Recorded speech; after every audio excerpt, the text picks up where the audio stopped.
Good afternoon, everyone. You are still awake out there. It's good. Let me get logged in and pull my presentation up.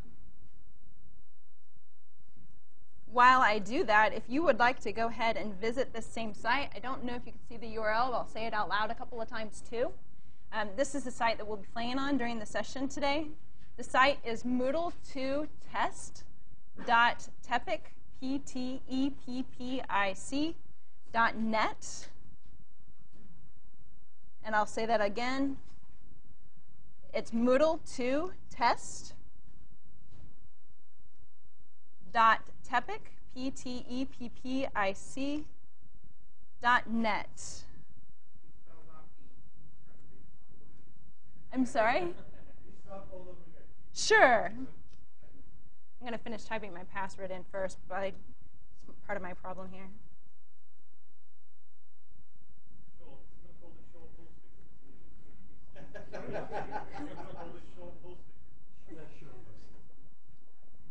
All right.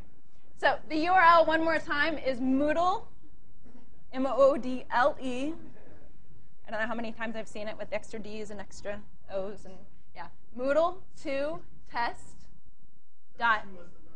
Yes, thank you. The 2 is the number 2. Test. Teppic. P-T-E-P-P-I-C.net. Brings me back to the spelling bee days. Yeah.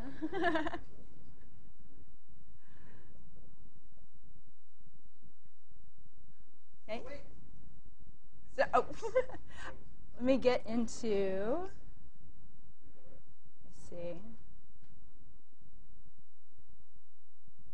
That's not what I want.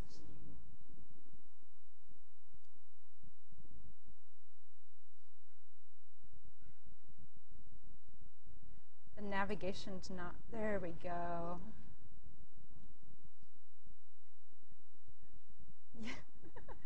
It was in it looks different in IE than it does in Firefox. All right, so with the card that you have in your hand, if you would like to go ahead and log in, you can log in with student and then the number on your card. So for instance, if I have card 87, I will log in with student 87 and the password student 87. So the same thing twice. You can personalize that later on if you'd like. You can change the password. You can change the name on the account. It's yours to play with.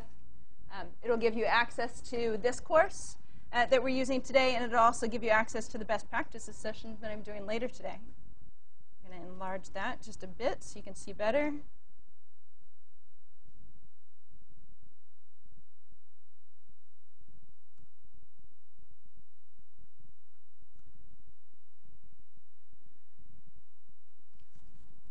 So again, student 87 or student and your number for the username and the password. And then similarly, you have an account with teacher and your number and teacher and your number for your username and password that'll give you access to a sandbox course to play into. So, and I'll point you in that right direction. So here's the information again if you need to capture any of that. Any questions getting to the website, getting logged in? All right, let's play then. So, mastering the Moodle 2 workshop. We may be overselling it a little bit to say you're going to master it in a half hour, but we're going to do our best to cover as much as we can. For those of you not familiar with Moodle, with the Moodle workshop, it was completely rewritten for Moodle 2. And so some people are now just looking at it for the first time, thinking it's a brand new tool. I've been a fan of the workshop for a very long time. I've used it with students back in 1.9, 1.8, 1.7. Like, I don't know, how long has the workshop been around? Long time. I'm a big fan. It was the last tool I did learn to use. It is a little more complex than some of the others, but has tons of potential. So let's start with why the Moodle workshop works, why it works, why it rocks, why you should learn how to use it. First of all, if you bought into Moodle for the social constructionism, then this is it. This is social constructionism at its finest. It allows students to submit work to each other, present to each other, construct things for each other and then it allows them to review and share and give feedback so they're learning from each other.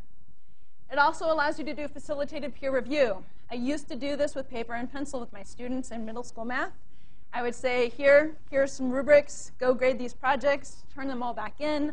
I would sort them out, average the scores, hand all the papers back out. It was a long, tedious process, a lot of work for me. The Moodle workshop does all of it. Randomizes, hands papers out, brings them back in, runs the numbers, gives me the scores, gives it all back to the student, and it's beautiful. It's a good thing. It allows you to facilitate directed objective assessment. So instead of asking students to say in a forum post, tell me what you think about this project, I can actually give students a list of very specific things to look at as they look at each other's projects. And so they know what they're looking for, I know what they're looking for, and we get the kind of feedback that we want, the kind of feedback that really counts.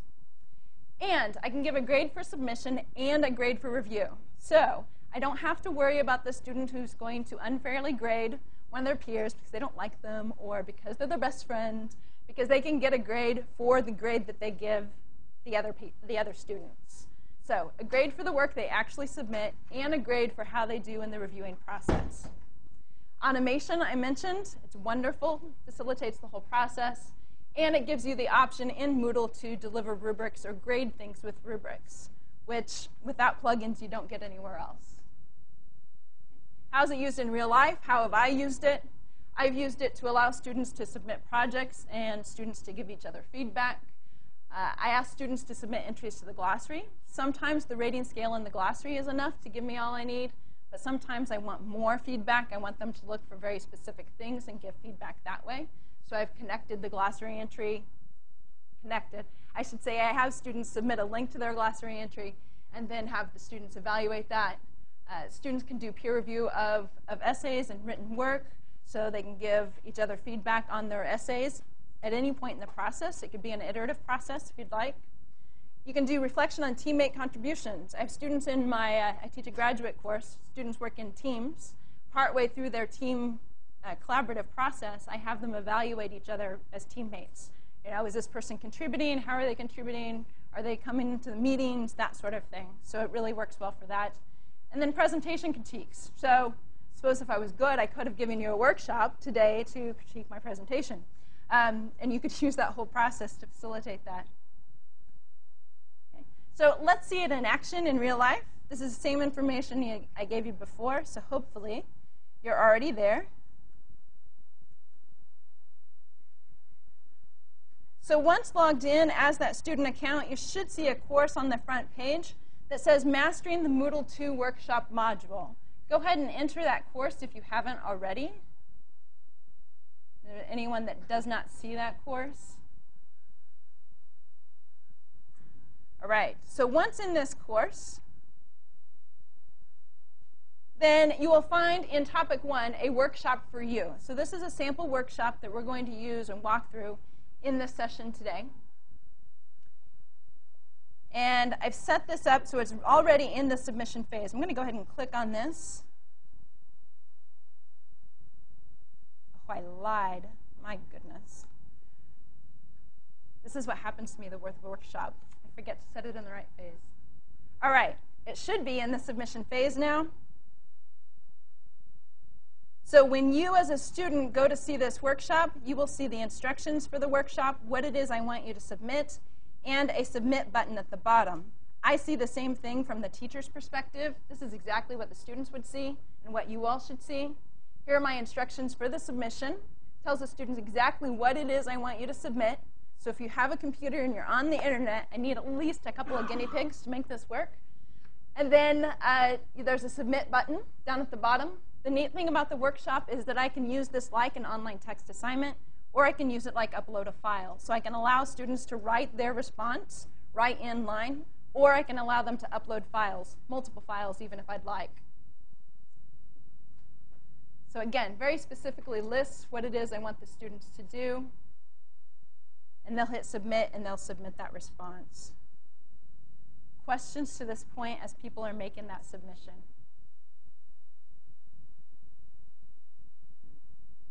So while people are making that submission, let's take a look up here from the teacher's perspective what I'm seeing. From the teacher's perspective in Moodle 2, one of the nice things they've done is they provided this nice roadmap for the different phases of the workshop module. And you can see there are 5 different phases. There's the setup phase. This is basically the introduction phase, tells the student what's going to happen in the workshop. Submission phase is the phase we're in now. It lets students submit their work. Assessment phase is where it transfers the phase to allow students to evaluate each other's work. Then the grading evaluation phase. This is a new phase in Moodle 2, really. It allows me as the instructor to go through and review the scores, the feedback that's been provided, and to say, yes, no, that's okay, adjust scores as needed, give my own feedback. And then finally, when I close the workshop, it basically publishes all the scores, all the feedback to the students so they can see all the things that were submitted. So I'm going to refresh my page here and see if I have any submitted. All right, I have 4. So I can see here in the submission phase, under the area Allocate Submissions, I'm expecting 222, by the way. I've had 4 submitted to allocate. So I'm going to go ahead and allocate these submissions. And I'll repeat the allocation process later on, so those of you that are submitting now won't be left out. And the allocation process, I can either do manually, which is really cool. If I have students working on projects and I want you to evaluate you, I can manually determine that. I can also do a random allocation, and then I can mix and match. So if I do a random allocation, but I don't want you to grade his stuff, then I can change that up and set it the way I want. So, and then you'll notice here, group mode. I have the ability in Moodle 2 Workshop to use groups, and it works. It didn't work in 1.9. So I can do a number of reviews per submission or per reviewer. I want per reviewer, and I'm going to say I want each reviewer to evaluate 2 submissions. If I'd made any allocations or assignments already, I could remove those. This is say start from scratch. And then I can allow students to assess without having submitted anything. And in this case, I'm going to do that. That way, people who haven't had a chance to submit something can still assess something. Let's go ahead and save changes. And it shows me here all the allocations. This is good scale testing for the workshop. Okay, so I'm finished. Let me go back to the map. And I'm going to go ahead and move this into the assessment phase. So one of the things about the workshop module in Moodle 2 is you can only be in one phase at a time. I do believe I set this one up to allow for late submissions, so people can still submit even though we're in the assessment phase. But yeah, just be aware of that. So now I can take a look here. I can see who's submitted. I can see who's set to evaluate. Any grades that they've given or received will appear here. And then I can run calculations in the end. Let's take a look. And I'm going to log in as, actually, I want to show you what the assessment form looks like so you can see.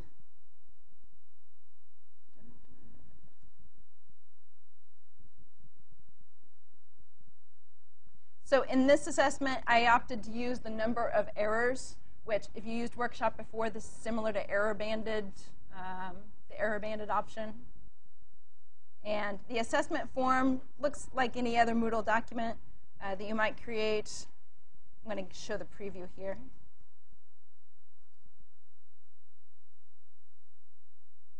So I get a nice, pretty form. This is what the students see. This one I opted to go with a really nice, simple yes-no approach. So it's really objective. Either they did it or they didn't. And then there's always room for comments.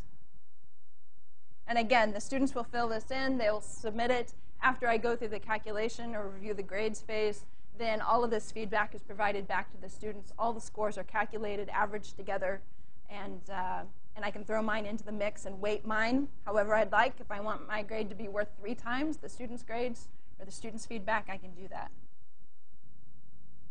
Let's see what it looks like to build one. questions before I do that?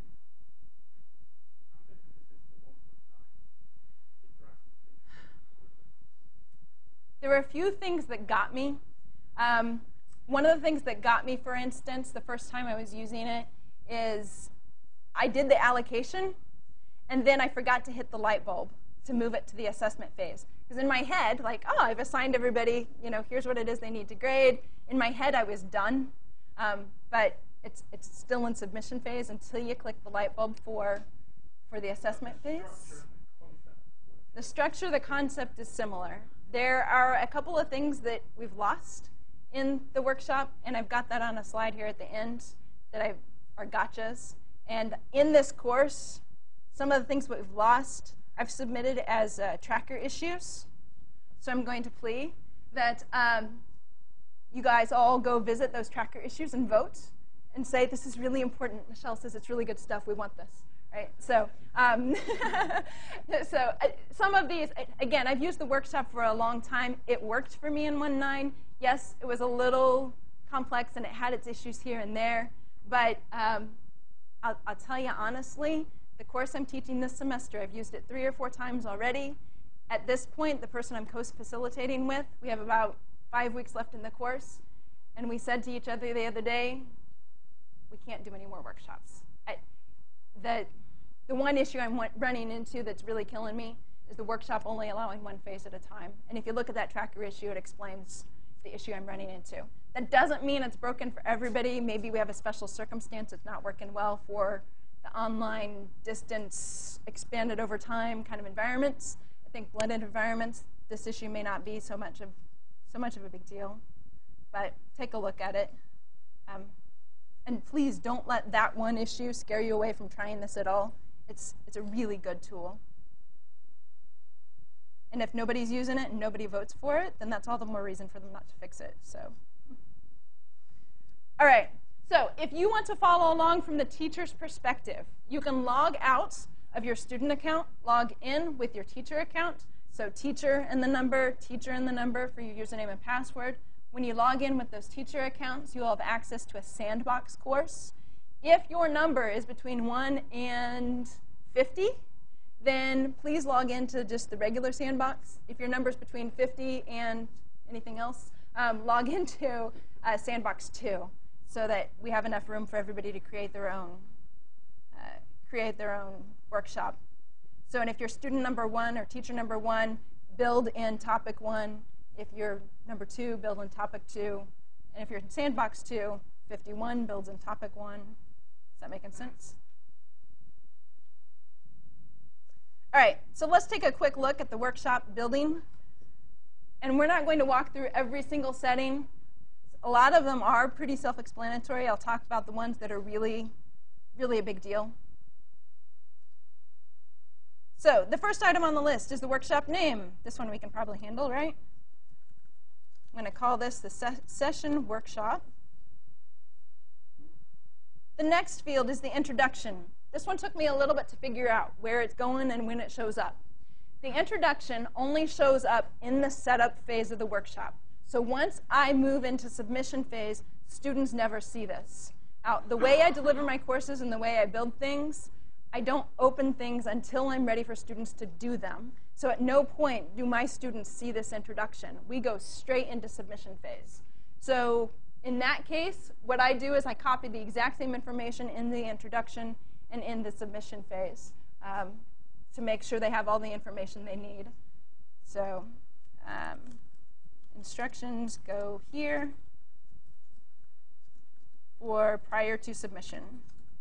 And again, if you're going straight into submission, you really don't need to put a lot of information here at all, because the students, to this point, I have not found any place where the students see it unless you do a setup phase or an introduction phase. Same features as before, with the ability to provide example submissions to allow them to practice assessing before they submit. This is a really cool idea in theory. I never have enough examples or have enough other things to do that I don't have example submissions to set up for them to practice reviewing. We just go for it. If you have example submissions for them to walk through and practice the assessment, It's a really cool idea and a really cool feature, and I'd encourage you to use it. And then help me build mine. Okay, so use peer assessment. Can students assess the work of others? Yep, that's why I like this. And you can also choose whether or not students assess their own work, which I usually do so they can give feedback and take another serious look at their work as well. Grade for submission and grade for assessment. So they get a grade for what they actually do, for their actual work, and however you want to split that, you can. So let's say they're going to get a 50 points for their submission, and let's go ahead and do 20 points for assessment. So that's their grade for grading others, for going through the process. These can be adjusted. The process is all automated. The scores for assessment are automatically calculated. But one of the requirements for my students is they provide comments. You don't give me just a number. I want to see comments with the numbers you provide. And so I will go back and look at their comments, or lack of, and adjust the assessment score if need be. Not that I'm aware of. No. No, okay, not yet, okay. And really, when I think of scales, I kind of build those in through the grading strategy. Yeah, it's kind of how I accomplish that. So the grading strategy, you have 4 different options. They're a little more straightforward than they were in the workshop previously. I have a cumulative grading, which is the format that I use most often. It allows me to outline, this item is worth this many points, and here are the criteria. The comments option allows for just comments, which is useful in certain situations where you don't want numbers. So that might be appropriate for, if you don't want values. Number of errors, that gives you the yes or no, really straightforward, simple, objective kind of thing. And then the rubric option. And the rubric option is really nice. It gives you a couple options for display. It lets you display a grid or a list layout. The one thing, the tracker issue of submitted related to the rubric option, is that there are no fields for comments. And comments are really important to me. So what I've done to this point is I build my rubric in the cumulative grading setup. And the samples that I've provided in this course will show you an example of a cumulative grading, a sample of rubric, and you'll also see with the sample that we just completed the number of comments option, or the number of errors option. So I go ahead and set those options, decimal places. Submission settings, here's where I provide my instructions. And this is the area where I spend the most time. I tell the students exactly what it is I expect, how I want it submitted. Does the file need to have a specific name? If they're new to the workshop, I kind of explain the process as a whole. Here's what's going to happen. And so my detailed instructions go here.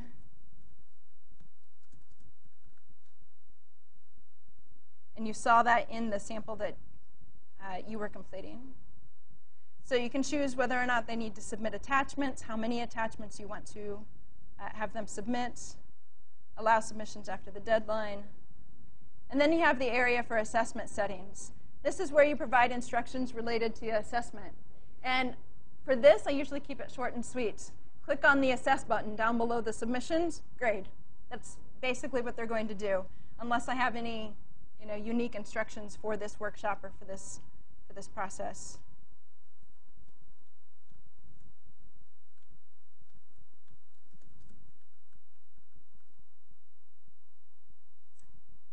You have date options. Be aware that the date options are published to students. They do not control the shift of phases. So even though I say that the submissions deadline is tomorrow and the assessments will open the next day, that does not cause the workshop to shift from one phase to another. I still have to go in and do that manually. That's a shift from the way it worked in 1.9 and prior. So that was another area that got me a little bit, like expecting it to move phases for me. Okay. Conditional activities, completion tracking, same features you have on all the other tools in Moodle too. Questions before I save? Okay. At this point, the next step in the process is for me to actually edit the assessment form. So I'd click on the link here to do that, and I can start filling in the assessment. So you can determine how many points something is worth, fill in the details. And again, since the rubric option does not have comments at this point, I basically put my grid, for this item, here are the 4 choices, here's how much they're worth, and then I have them pick a number related to that so they have the comment field. I'm not going to walk through the whole process of filling this in. Once you've got this part done, you're ready to move it into submission phase by clicking the light bulb, and then students are ready to begin submitting. And then from there, allocating the submissions is relatively straightforward, and the rest runs pretty smoothly. Just remember the light bulbs, that's the key. Questions? Okay. Let me go ahead and flip back to the PowerPoint then and talk about a few other items.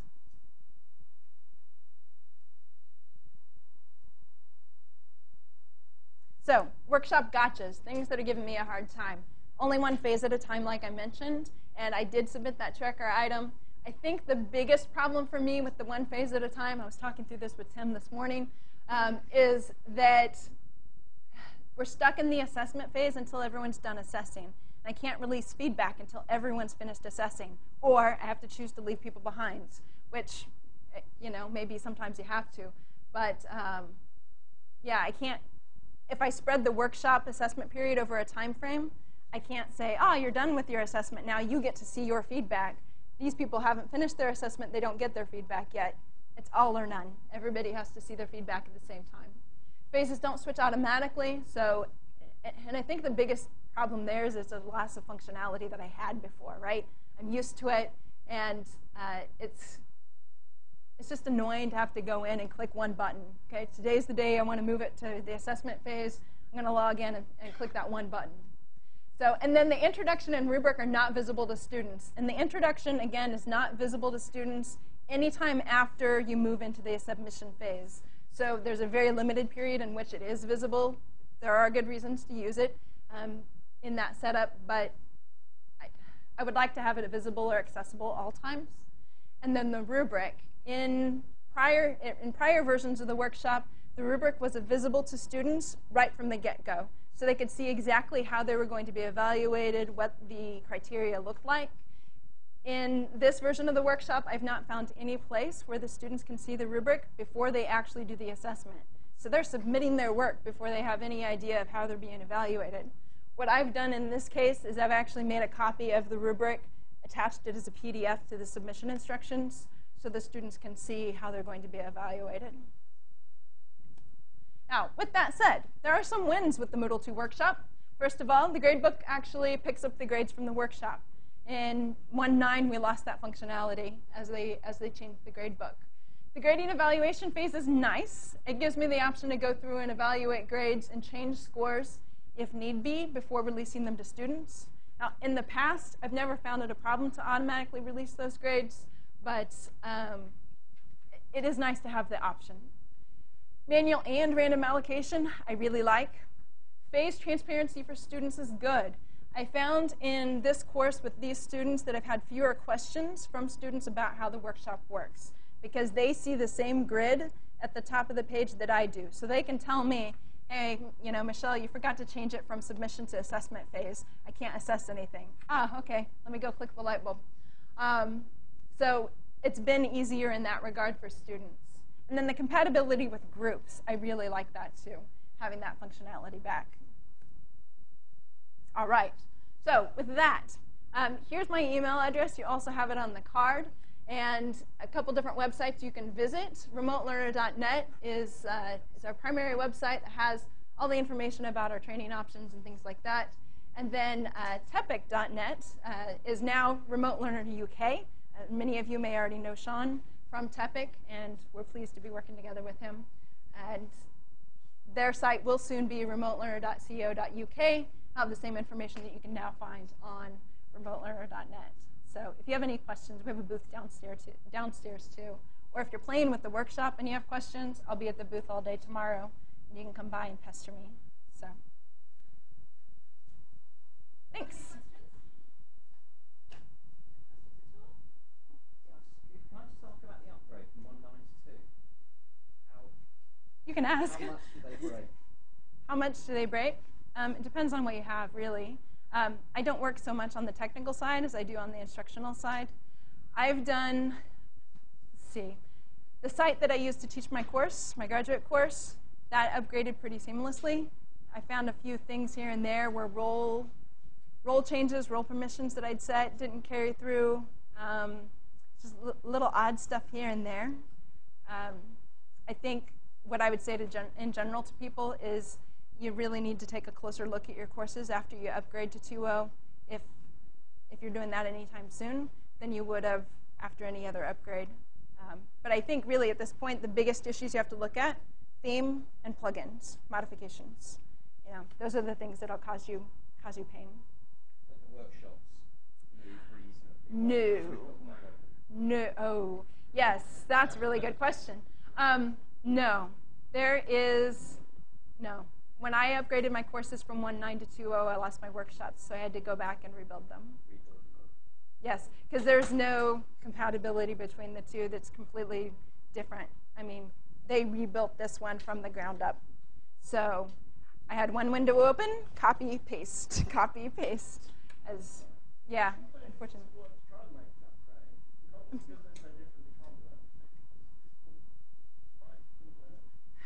I may be wrong. It's possible I'm wrong. And, you know, with every release of Moodle 2, they're adding more and more options. So I was a relatively early adopter when I upgraded to 2. So if there's an answer, Tim will find out. So, yeah, Tim knows everything.